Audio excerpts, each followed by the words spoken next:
그럼 시간이 굉장히 빨리 지나가는 것 같아요. 2025년도도 어느새 훌쩍 지나가고 이제 1월이 왔구나 했는데 1월도 절반이 지나갔습니다. 그럼 2025년도를 돌이켜 보시면 모든 시간, 모든 경우가 다 하나님의 은혜고 하나님의 보살핌이었죠. 그 당시에는 모르죠. 정말 왜 이러한 시간과 이러한 경험을 내가 겪어야 되는지 돌이켜보니 하나님이 인도하셨습니다. 고백되어지시나요? 그러면 왜 하나님이 그토록 우리를 사랑하고 보호하시고 인도해 주실까요? 독생자 예수 그리스도를 아끼지 아니하시고 십자가에 내어 주기까지 왜 우리를 그토록 사랑하시고 보호하시죠? 하나님이 우리를 자기 형상대로 지으셨기 때문입니다.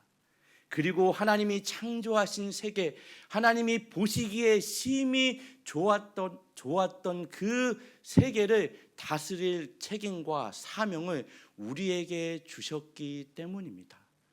믿으시나요?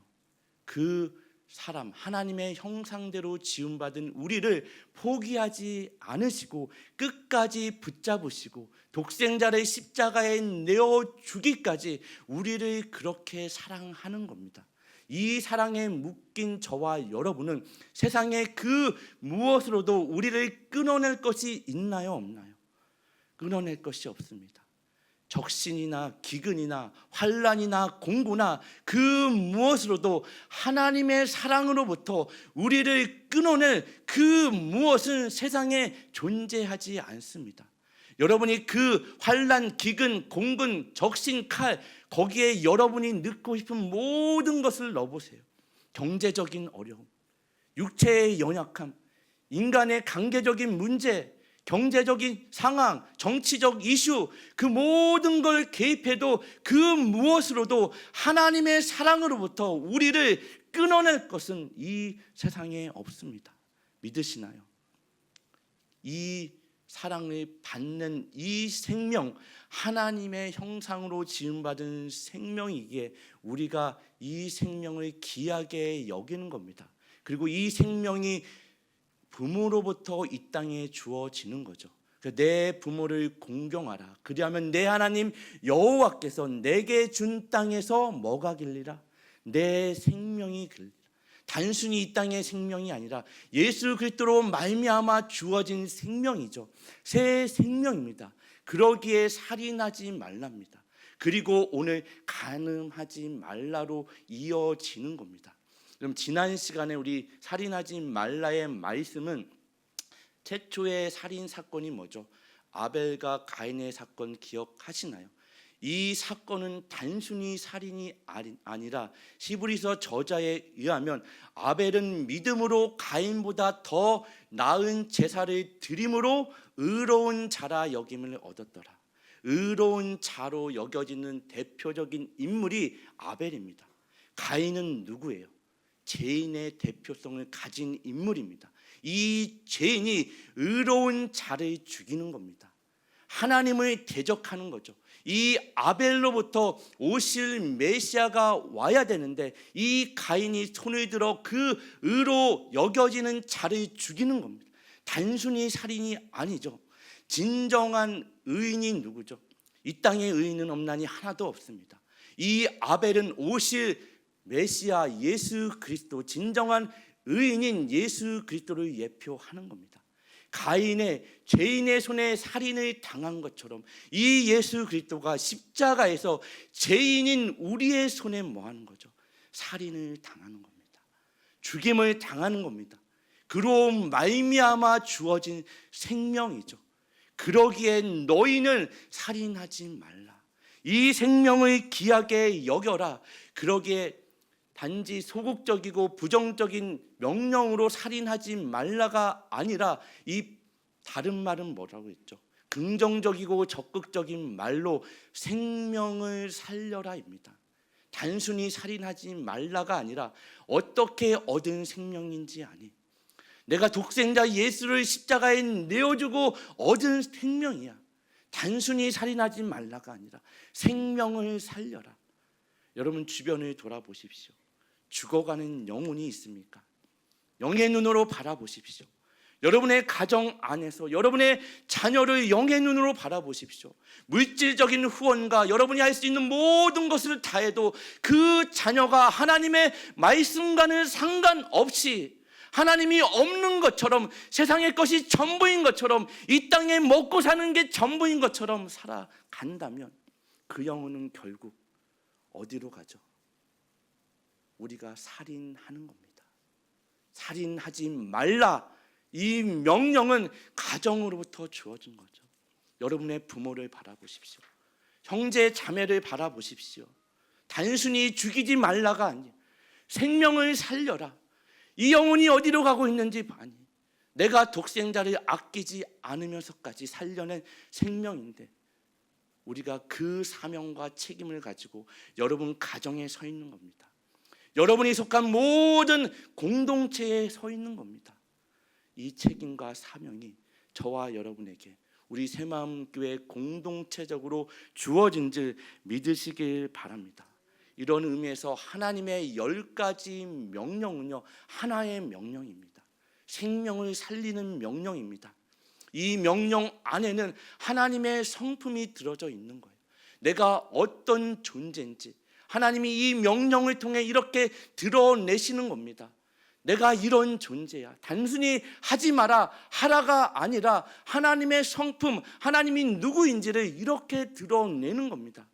그러니 너희도 나와 같이 이런 존재가 되라는 말씀이죠. 이해가 되시나요? 여러분, 요한복음 이제 오늘 살인하지 말라의 명령에 이어서 간음하지 말라라는 명령으로 이어집니다. 요한복음 8장으로 가시면 서기관과 바리새인들이 음행 중에 걸린 한 여인을 예수님을 실험하기 위해서 끌고 와서 모세의 율법에 의하면 음행 중에 걸린 여인은 돌로 쳐 죽이라고 했는데, 선생님, 라비어, 당신은 뭐라고 말씀하십니까? 이렇게 물어보는 장면이 나옵니다. 율법에 의하면 이 여인은 돌에 맞아 죽어야 돼요. 예수님은 뭐라고 말씀하시냐면 요한복음 8장 우리 7절 9절 말씀입니다. 8장입니다. 8장, 요한복음 8장. 제가 이제 여러분에게 말씀을 드리면 이제 한 달에 한 번은 이 자막을 안 띄울 거예요. 여러분, 너무 제가 여러분들을 오냐 키워서 야성이 없어요. 세상에 나가 싸울 힘이, 능력이 없는 것 같아요. 여러분, 성경을 직접 가지고 와서 펴십시오. 찾으십시오. 읽으십시오. 성경을 하나님 말씀으로 아시고 직접 읽고 하나님으로부터 음성을 들어야지, 단지 일주일에 한 번 이 시간 목사의 설교만 듣고 그게 전부인 것처럼 생각하지 마세요. 여러분이 말씀을 알아야 저 목사가 성경대로 말씀을 전하는지 안 하는지 판단하셔야죠. 성경대로 말씀을 전하는지 안 하는지. 그래서 제가 한 달에 한 번은 PPT를 안 띄울 겁니다. 우리 방송팀에도 좀 자유를 주기 위해서 여러 가지 의미로 오늘은 띄워주세요. 요한복음 8장 7절 9절. 우리 준비가 안 됐으면 같이 한번 찾으셨죠? 요한복음 8장 7절 9절입니다. 그들이 묻기를, 맞죠? 그들이 묻기를, 시작.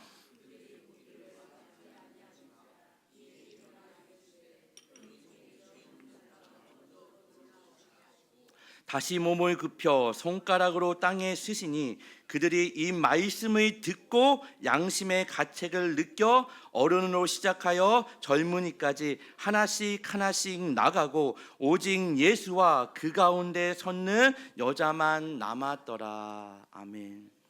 이 물음 앞에 예수님이 꺼내놓으신 대답이 뭐죠? 누구든지 먼저 죄가 없는 자가 저 여인을 돌로 쳐라. 그 말씀을 듣고 다 마음의 양심의 가책을 느껴 하나 둘씩 그 자리를 떠나갑니다. 그럼 죄의 문제 앞에 자유로울 사람이 있을까요? 특별히 간음하지 말라는 이 명령 앞에 누구 하나 자유로울 사람은 아무도 없을 겁니다. 사실 오늘의 주제, 하나님의 10가지 명령 중에 7번째 말씀, 간음하지 말라라는 주제는 그렇게 유쾌한 주제도 아니고, 사실 설교자들도 이렇게 많이 하는 설교의 주제도 아니고, 듣는 사람도 원하는 내용이 아닙니다. 그럼에도 불구하고 성경에 기록되고 가르쳐진 하나님의 말씀입니다. 반드시 한 번은 가르쳐지고 들려져야 되는 살아계신 하나님의 말씀인 줄 믿으시길 바랍니다. 로마서 12장으로 가시면 로마서 12장 2절 말씀에 너희는 이 세대를 본받지 말고 오직 마음을 새롭게 함으로 변화를 받아 하나님의 선하시고 기뻐하시고 온전하신 뜻이 무엇인지 뭐하라고요? 분별하도록 하라. 너희는 이 세대를 본받지 말고, 이 세대, 이 세상이 어떻길래요? 세상이 어떻죠? 마치 하나님이 없는 것처럼 하나님의 말씀이 들려지지 않으며 자기 소견에 옳은 대로 살아가는 시대죠. 사사시대를 정리하는 그 한 문구처럼 그때의 이스라엘의 왕이 없으므로 각자 자기 소견에 옳은 대로 살아갔더라. 그때의 이스라엘의 왕이 없었나요? 이스라엘의 왕은 누구죠? 하나님이죠. 하지만 이스라엘은 한 번도 하나님을 왕으로 인정하거나 모신 적이 없는 민족 시대입니다. 오늘날도 동일하게 하나님의 말씀이 들려지지 않아요. 하나님을 알만한 것들이 창조세계에 널려 있음에도 불구하고 하나님을 찾지 않아요. 하나님의 말씀이 들려지지 않아요. 예수를 십자가에 못 박은 그 세상에서 이 세대를 본받지 말고입니다. 각자 자기 소견에 옳은 대로 살아가는 이 세상을 본받지 말고 오직 마음을 새롭게 함으로 변화를 받아 하나님의 선하시고 기뻐하시고 온전하신 뜻이 무엇인지 뭐하라고요? 분별하도록 하라. 그럼 성경에서 분별하라는 말은요, 어떤 의미가 있다고 그랬죠? 왜 분별하죠? 분별해서 뭐 하려고요? 분별해서 길을 만드는 겁니다. 이 성경이 쓰여질, 로마서가 쓰여질 당시의 로마 시대나 예수님이 살아계실 그 시대는요, 로마가 세계 정복을 꿈꾸던 시대입니다. 전쟁을 위해서 모든 나라를 갈 수 있도록 뭘 만들죠? 길을 만듭니다. 그래서 모든 길은 로마로라는 말 들어보셨나요? 길을 닦아요. 근데 이 길을 하나님은 어떻게 사용하시죠? 인간의 잘못된 방법으로 만들어낸, 잘못된 이유와 근거로 만들어낸 길을 하나님은 복음이 전해지는 길로 사용하십니다. 분별하라는 이야기는 길이 없는 곳에 길을 내라는 말입니다. 우리 교회의 사명이 뭐죠? 그리스도인들의 가장 중요한 사명이 뭐죠? 길이 없는 곳에 길을 똑바로 내는 겁니다. 이 세상의 역사는요, 길을 찾아 헤매는 역사입니다. 여기가 길일까? 일로 가면 내가 살 수 있을까? 일로 가면 내가 원하는 것을 얻을 수 있을까? 그 어디에도 진정한 길은 없더라고요. 오직 한 길, 내가 길이요 진리요 생명이니 나로 말미암지 않고는 아버지께로 올 자가 없느니라. 유일하게 이 말씀을 선언할 수 있는 분이 누구세요? 예수 그리스도입니다. 오직 한 길 예수 그리스도. 우리는 길을 내는 자들입니다. 이 세대를 본받지 아니하며 오직 길이요 진리요 생명 되신 예수 그리스도, 이분만이 길이다, 이분만이 진리다, 여기가 생명이다, 다른 길은 없다. 글로 가면 죽는다. 그 길로 가면 끝이 정해져 있다. 사망과 멸망밖에 없다. 이게 분별하며입니다. 길을 똑바로 내는 것, 길이 없는 곳에 길을 내는 것. 저와 여러분은 새마음교회의 중요한 사명은요, 길이 없는 곳에 길을 내는 겁니다. 분별합니다. 이 세상에 수없이 쏟아져 나오는, 미디어를 통해 나오는 그 영상들, 물질 만능주의에 의해서 물질이면 모든 게 되는 시대 앞에 정말 성도 상품화해서 끊임없이 쏟아져 나오는 이 세대를 본받지 말고 간음하지 말라라는 말씀이 저와 여러분에게 주어진 겁니다. 이 말씀은 여러 가지 굉장히 깊고 넓게 설명되어질 수 있지만 기본적으로 어떤 공동체에게 주어졌냐면 가정입니다. 기본적으로 가정에 주어진 말씀이에요. 여러분 창세기로 가시면 창세기 2장 23절 우리 25절 말씀을 같이 읽어보도록 하겠습니다. 아담이 이르되 시작.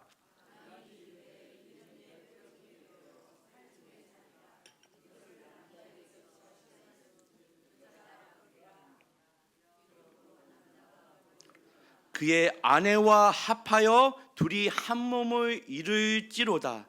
이제 부모를 떠나 남자가 그 부모를 떠나 그의 아내와 합하여 둘이 한 몸을 이룰지라는 말씀은 부부간의 성적인 관계를 이야기하는 겁니다. 우리 한국 문화는 굉장히 유교적인 문화가 배경이죠. 성에 대해서 시시하는 것 같아요. 하지만 시시한다고 얘기를 안 할까요? 어둠 가운데 그 시시한 얘기들이 스물스물 올라옵니다. 잘못된 성에 대해서 이야기들을 하죠. 하지만 하나님이 창조하신 가정, 하나님이 만드신 그 가정 안에 주어진 가장 아름다운 선물은 뭐예요? 성입니다. 부부간의 성적인 관계입니다. 그러므로 아담과 그의 아내 두 사람이 벌거벗었으나 뭐 했다고요? 부끄러워하지 아니하니라. 이제 제가 들어오기 전의 상태입니다. 하나님이 만드신 가정의 모습이에요. 아름다운 선물로 주어진 그 성으로 인해 부끄러워하지 않았는데 제가 들어옴으로 인해 그 아담과 하와가 자기들의 벌거벗음을 보고 수치를 가리기 위해서 뭘 만들죠? 무화과 나뭇잎으로 옷을 만듭니다. 그 수치가 가려지나요? 안 가려집니다. 그 무화과 나뭇잎으로 만든 그 옷이 얼마나 갈까요? 나뭇잎은 뭐하죠? 마르죠. 없어지죠. 하나님이 그 수치를 가리기 위해 애쓰고 노력하도 가릴 수 없는 그들을 위해 뭘 만들어 입히세요? 가죽옷을 만들어 입히십니다. 가죽옷을 만들어 입혔다는 말은요, 그 어떤 짐승의 희생이 반드시 있다는 이야기입니다. 어린 양 되시는 예수 그리스도의 희생, 그로 말미암아 만들어진 가죽옷, 오직 예수 그리스도만이 너희의 수치와 허물과 죄악을 가릴 수 있다는 말씀입니다. 창세기부터 예수 그리스도가 드러나시죠. 십자가가 이렇게 드러나는 겁니다. 이 하나님이 제정하신 이 창조 세계의 가정은 완전했습니다. 남자와 여자가 만나 한 몸을 이루는 가정이 이제 죄로 인해 어디부터 무너져요? 가정부터 무너집니다. 이 시대를 보십시오. 가정이 무너지니까 사회가 무너집니다. 가정이 흔들리니까 이 세상이 흔들리는 겁니다. 오늘날의 결혼의 정의가 뭐예요? 한 사람과 한 사람이 만나서 하는 걸 결혼이라 그럽니다. 결혼이 그런 건가요? 성경적 결혼관은요, 분명히 아십시오. 한 남자와 한 여자가 만나서 하는 겁니다. 오늘날 이것이 다 무너져 내렸어요. 여러분, 미국은요 이미 동성 결혼이 합법화됐습니다. 무슨 말이에요? 법적으로 합법화가 됐다는 이야기예요. 안타깝게도 일부 교회 교단들이 이것을 인정하고 받아들였습니다. 이제 목사 중에도 목사들 모임을 가면요, 옆에 목사 부부 커플이 있는데 남자 목사님 남편도 남자, 아내도 남자예요. 아내 둘이 부부라고 와 있어요. 이 시대 앞에 이 세대를 본받지 말고 하나님이 결혼 제도를 분명히 제정하셨습니다. 한 사람과 한 사람이 아닙니다. 한 남자와 한 여자입니다. 이게 성경의 가르침이고 하나님이 만드신 결혼 제도입니다. 또 하나 중요한 건 여러분 반드시 기억하십시오. 우리 여기 청년 세대도 있지만 오늘날 이런 얘기를 하면요, 시대에 뒤떨어진 목사, 문화 콘텐츠에 뒤떨어진 목사, 조롱받고 멸시받을지 모르겠어요. 하지만 저에게 있어서 가장 중요한 건 뭐죠? 성경이 뭐라고 하는지, 성경이 뭐라고 하고 가르치는지 그것을 증언하고 가르치는 게 제 사명입니다. 여러분, 결혼의 기준으로요, 결혼 전에는 어떤 성적인 관계도 안 됩니다. 성경의 가르침입니다. 목사님, 시대에 너무 뒤떨어졌네요. 안 됩니다. 이게 성경의 가르침이에요. 결혼 후에는 부부 관계 외에 어떤 성적인 관계도 안 됩니다. 되나요? 절대로 안 되는 겁니다. 있을 수 없는 거죠. 내 배우자에게 말할 수 없는 장소를 가지 마십시오. 내 배우자에게 공개할 수 없는 만남을 갖지 마십시오. 왜 가고 왜 만나요? 오늘날 목사님이 애인 없으면 바보예요. 이게 세대 아닌가요? 이 시대의 가치와 정신 아닌가요? 너희는 이 세대를 본받지 말고 분별하라. 천만인이 다 여기가 길이라고 얘기해도 너희는 진리를 따르라. 이게 성경의 가르침입니다. 부부 외에 그 어떤 성적인 관계도 안 됩니다. 이게 성경의 가르침입니다. 정말 살아계신 하나님의 말씀으로 받으시길 바랍니다. 쉽지 않을 겁니다. 왜요? 우리는 그 세상의 중심에서 정말 세상의 시대와 가치에 흔들리는, 우리를 흔드는 수없이 밀려오는 그 미디어를 통해 그 세상의 정신 앞에 우리가 서 있는 겁니다. 성경의 가치를 가지고. 여러분, 레위기 20장으로 가시면 반드시 죽여야 되는 법이 나옵니다. 죄가 나옵니다. 그 레위기 20장에 이제 성적인 죄들이 이렇게 나열되는데, 여러분, 법이 제정되고 강제성을 가질 때는 이 문제에 대해서 사람들이 잘 지키기 때문에 법이 제정되나요? 아니면 안 지켜서 법이 제정되나요? 안 지키니까 법이 제정되고 강제성이 주어지는 겁니다. 여러분, 레위기 20장 10절 말씀입니다. 누구든지 남의 아내와 간음하는 자, 곧 그의 이웃의 아내와 간음하는 자는 그 간부와 음부를 뭐하라고요? 반드시 죽일지니라. 여러분, 10장 이하로 쭉 말씀을 읽으면요, 참 어떻게 이런 짓들까지 하는지, 어떻게 사람이 이렇게 악한지가 쭉 나열되어 있습니다. 상상도 할 수 없는 일들이 벌써 이때부터 있었던 겁니다. 하나님이 제정하시죠. 명령하시죠. 성경에 특별히 레위기에는 반드시 죽여야 되는 법 3개가 나옵니다. 하나는 우상 숭배예요. 하나는 살인하는 죄입니다. 하나는 간음입니다. 반드시 너는 죽여라. 그리고 13절, 레위기 20장 13절 말씀을 보면 누구든지 여인과 동침하든 남자와 동침하면 둘 다 가증한 일을 행함인즉 반드시 죽일지니 자기의 피가 자기에게로 돌아가리라. 이미 이런 동성인 성적인 악한 죄들이 당시부터 있었습니다. 입에 담기도 힘든 일들이 이 당시부터 있었습니다. 물론 여러분, 우리가 동성애자들을 우리가 용서받은 죄인인 것처럼 그들도 용서받아야 될 죄인입니다. 혐오하지 마십시오. 교회의 문을 꼭 잠그고 받아들이지 못할 존재가 아니라 예수님의 사랑과 보혈이 필요한 존재입니다. 하지만 성경의 가르침은 분명합니다. 죄입니다. 분명히 아십시오. 가르쳐야 되는 것과 우리가 사랑으로 품어야 되는 건 다른 거죠. 예수 그리스도가 그들을 위해서도 십자가에서 피를 흘렸습니다. 하지만 저와 여러분은 그들을 받아들일 준비가 되셨나요? 성경을 가르칠 준비가 되셨나요? 한국 교회는 아직 그런 준비가 되어 있지 않은 것 같아요. 무조건 혐오하죠. 무조건 교회의 문을 잠그죠. 그런 사람은 교회에 발도 들일 수 없다라고 생각합니다. 아니요. 그들이나 우리나 다 용서받은 죄인입니다. 예수 그리스도의 보혈이 필요한 자들입니다. 성경의 진리와 가르침이 필요한 자들입니다. 정말 이 말씀을 반드시 안 지키면 반드시 죽이라고 명령하십니다. 여러분, 반드시 죽이라는 말은요, 다른 표현으로 하면 뭐죠? 죽을 각오로 지키라는 얘기입니다. 생명을 걸고 지키라는 이야기입니다. 왜요? 이 생명이 누구로부터 주어졌길래? 예수 그리스도로 말미암아 십자가에서 모든 물과 피를 다 쏟으시고 얻은 귀한 생명이기에 너는 생명을 걸고 하나님의 말씀을 지켜라, 붙잡아라, 이 말씀을 하시는 겁니다. 그럼 마태복음으로 가시면 마태복음 1장 18절에 예수 그리스도의 나심에 대해 이렇게 설명합니다. 우리 같이 읽을까요? 예수 그리스도의 나심은 시작.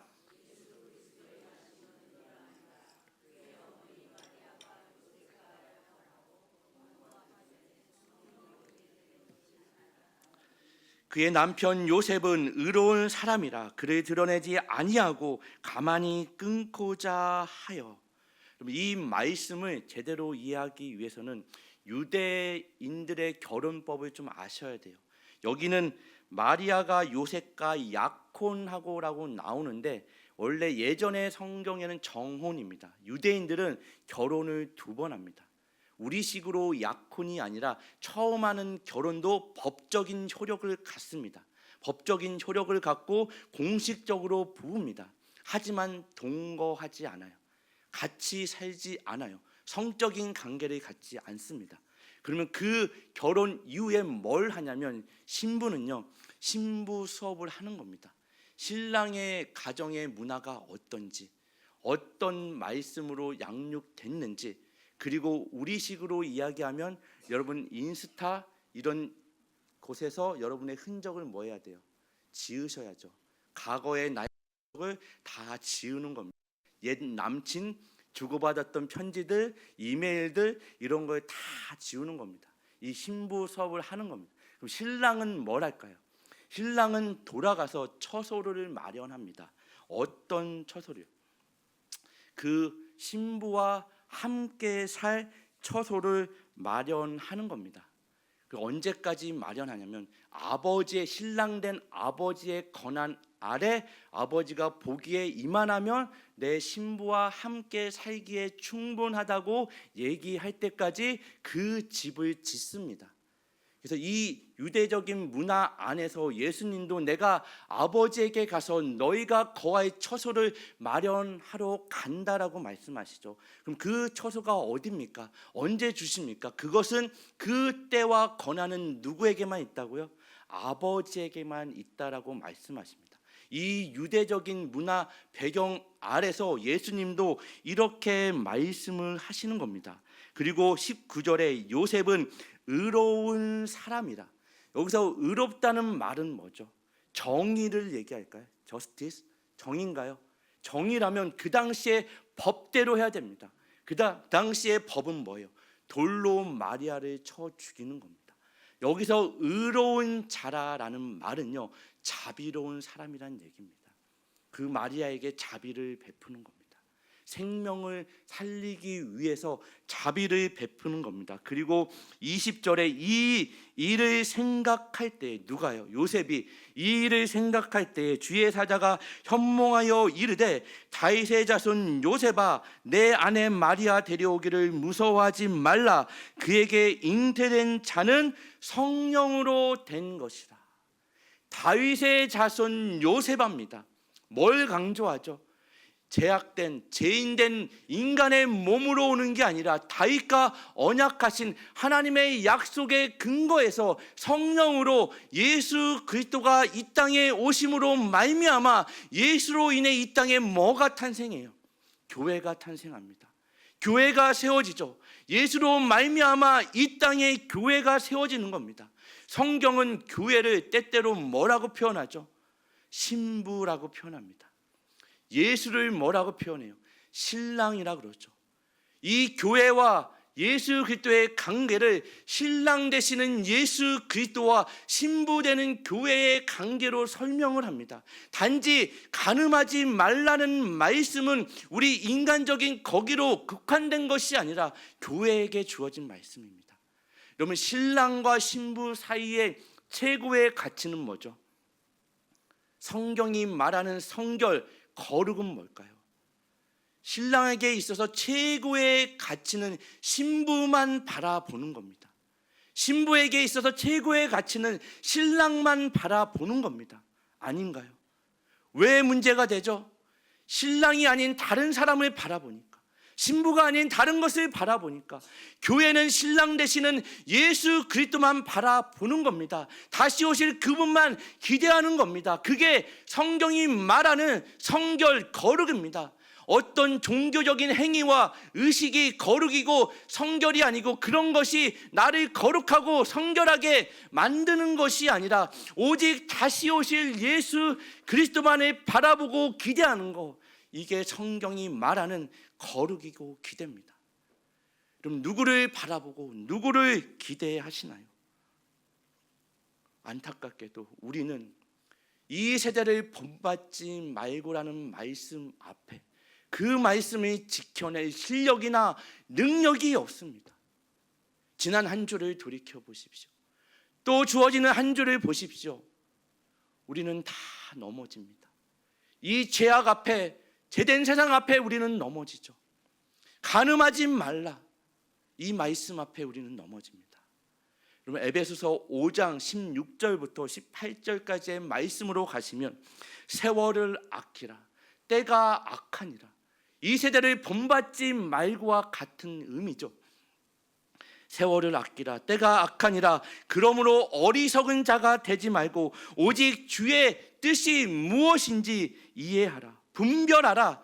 그리고 뭐가 나와요? 술 취하지 마라, 이는 방탕한 것이니 오직 성령의 충만함을 받으라입니다. 이는 방탕한 것이니, 방탕이 뭐라고 그랬죠? 낭비, 허비입니다. 뭘 낭비하고 뭘 허비하죠? 하나님이 없는 인생, 하나님이 없이 보내는 모든 시간과 장소와 그 모든 것들을 낭비, 허비, 성경은 방탕이라고 그럽니다. 하나님과 상관없이 살아가는 모든 인생의 시간들, 장소들, 만남들, 경험들, 이것을 뭐라 그런다고요? 방탕이라고 그럽니다. 그리고 그 앞에 술 취하지 말라가 나오는 겁니다. 자꾸 우리는 목사님, 술 마셔도 돼요, 안 마셔도 돼요? 술 마시면 구원받아요, 안 받아요? 제가 왜 이 질문을 저한테 하는지 알아요. 제 입술로 통해 마음 편히 마시고 싶겠죠. 여러분, 거기에 초점이 있지 않아요. 여러분, 술 취한 사람의 특징이 뭐죠? 온전한 생각을 하지 못합니다. 책임 있는 말과 행동을 하지 못해요. 술 취한 사람 중에 온전한 생각을 하는 사람 본 적 있나요? 책임 있는 말과 행동을 한 사람 본 적 있나요? 술 취하지 마라. 왜요? 너희는 하나님의 자녀다. 하나님의 자녀다운 생각을 가져라. 하나님의 자녀다운 책임과 사명 있는 말과 행동을 해라. 왜? 하나님이 없는 시간은 모든 시간이 방탕하기 때문에. 하지만 너희의 실력과 능력과 세상의 그 무엇으로는 이 말씀을 지킬 수 없다. 그러니 오직 뭐예요? 성령의 충만함을 받으라입니다. 우리 실력으로 안 되죠. 우리 능력으로 안 되죠. 우리는 늘 넘어집니다.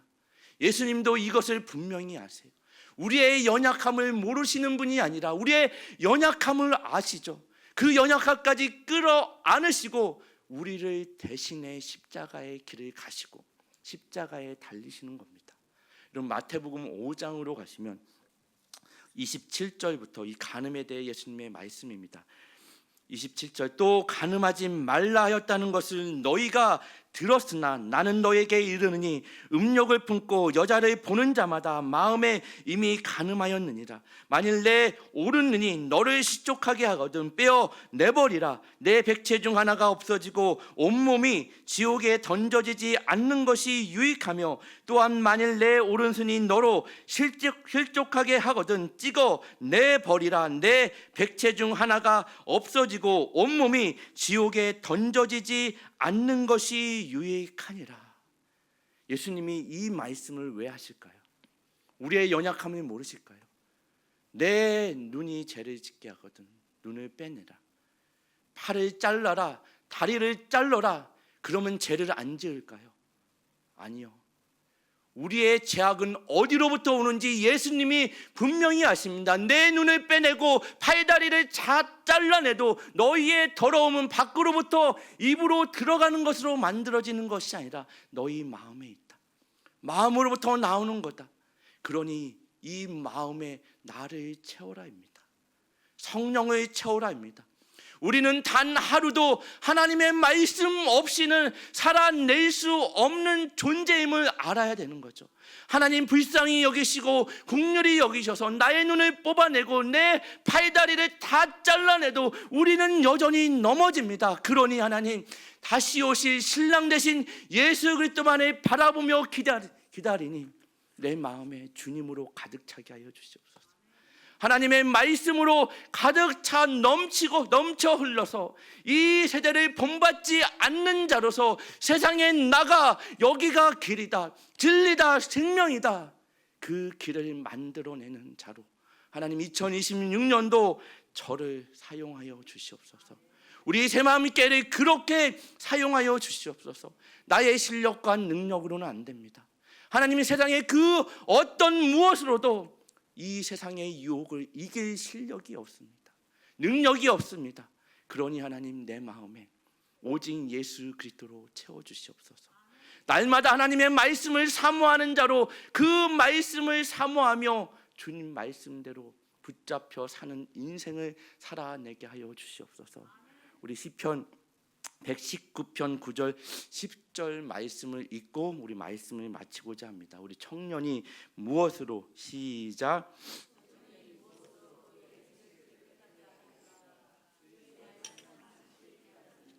내가 전심으로 주를 찾사오니 주의 계명에서 떠나지 말게 하소서.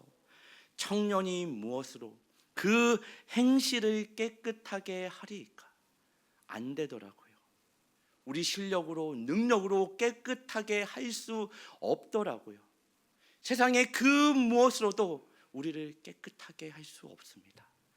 오직 살아계신 하나님의 말씀, 그 말씀이 육신이 되어 우리 가운데 임하신 예수 그리스도, 그 예수와 십자가만이 우리를 깨끗게 하시고 이 세상의 중심에서 세상에 속한 자가 아닌 세상을 이끄는 자로 살아낼 수 있음을 믿으시고 여러분에게 또 주어지는 한 주간 끊임없이 밀려오는 유혹 앞에 이 말씀 붙잡고 이미 승리를 허락한 예수 그리스도를 바라보며 기대하며 그 십자가를 붙잡고 나아가 승리를 경험하고 맛보는 한 주가 되는 우리 모든 새마음교회 성도님 되시기를 예수님의 이름으로 축원합니다. 아멘.